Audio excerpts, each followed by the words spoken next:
let's talk about the elephant in the room. What's the elephant in the room? The elephant in the room is the circumstances under which you were compelled to leave WPP. Right. And if you read the Wall Street Journal and you read the FT accounts, and the FT account is the fullest account, they basically made two essential claims. One is that a groundswell of people at WPP complained that you were not just verbally abusive, but cruel to people in the office. Any merit to that? Well, I said it yesterday in relation to, am I an easy person to deal with? No. This is not about easy. No. You let me answer? Sorry. Yes. I'm an easy person to deal with. And the answer is, am I demanding? Yes. So I don't think that was fair. I think I demanded high standards.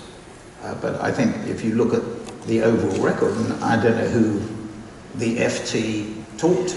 I think they claimed they spoke to about 20 or 25 people, but maybe they spoke to the wrong 20 or 25 people. I said that over the last, I said yesterday, over the last 6, 7, 8 weeks, I received numerous, and maybe one of the things I should do is publish those emails that I received, which would contradict what you just said. But here, the New York Post the other day described you as the scandal-plagued Martin Sorrell. Yet you've been quiet. And the second I haven't been quiet. I haven't been exactly quiet. Well, this is an opportunity not to be quiet.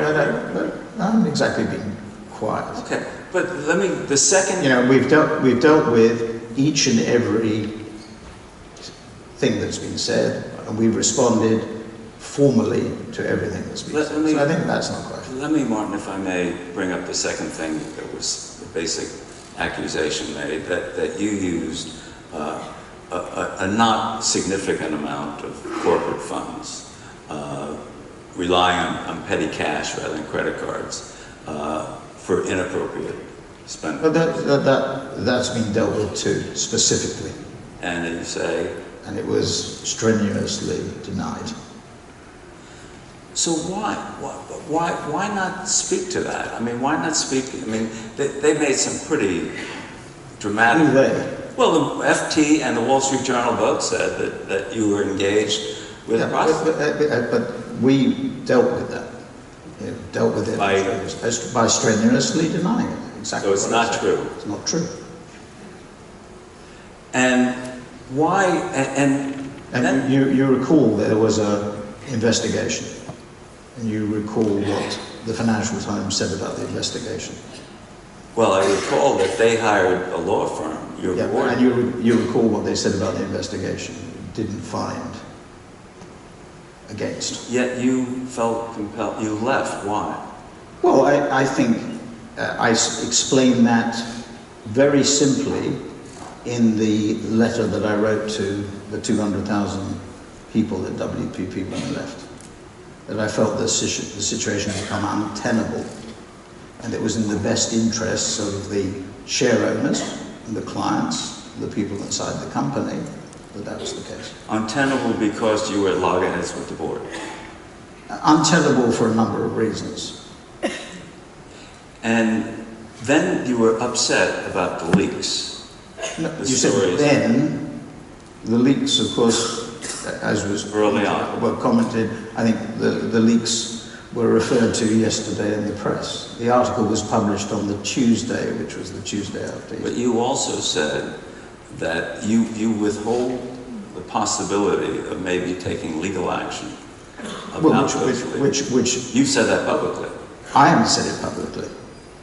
Well, your representatives. People have said it publicly. Your representatives. Which anybody in that position always has the option to do for a considerable period of time. So it's not unfair or for me to conclude, or for the people in this audience to conclude, that you're pissed at the way this was handled. I think I made that quite clear yesterday. what my views on it are. The situation surrounding the industry, as your book pointed out, getting back to your book for a second, was a difficult one. So if I look at WPP for 12 months, revenues, or 9 months, revenues were flat.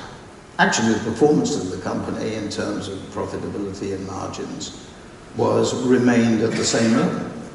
But the top line performance of all the holding companies, to be fair, had come under significant pressure in the last year or so. So the general environment inside the industry, again, as your book points out, was difficult.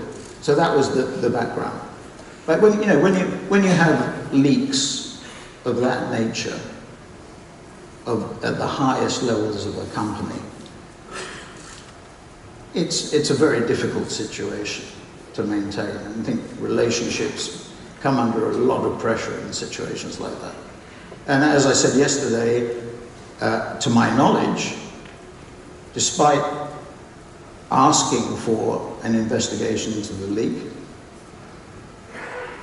nothing has so far happened in relation to that. Although I think there was some indication from the company yesterday that maybe they were looking into the leak. Investigating, yeah. And who do you believe leaked? I leave that to your fertile imagination. I was asking your fertile imagination. No, I have a very unfertile one. Right? I don't write books. So is there... Not yet. Not yet. Is there a point at which you will open up even more about what happened and your response? We'll see. We'll see how events develop. Was there something you went through here that you felt particularly demeaned by? I mean, the law firm, when they hired them, asking you could they gain control of your I wouldn't comment on that. That would be unfair of me to comment, and probably inappropriate given the confidentiality agreement I signed. I wouldn't comment on that. But when you say a confidentiality agreement, I mean, if you think about a lawyer and a client, you're the client. The client can always release the confidentiality, right? Absolutely. And to your point, there may come a time when that's an appropriate thing to do. I wouldn't necessarily rule it. So next year, same time next year? Right. With you as the guest, yes. Can we return to the subject?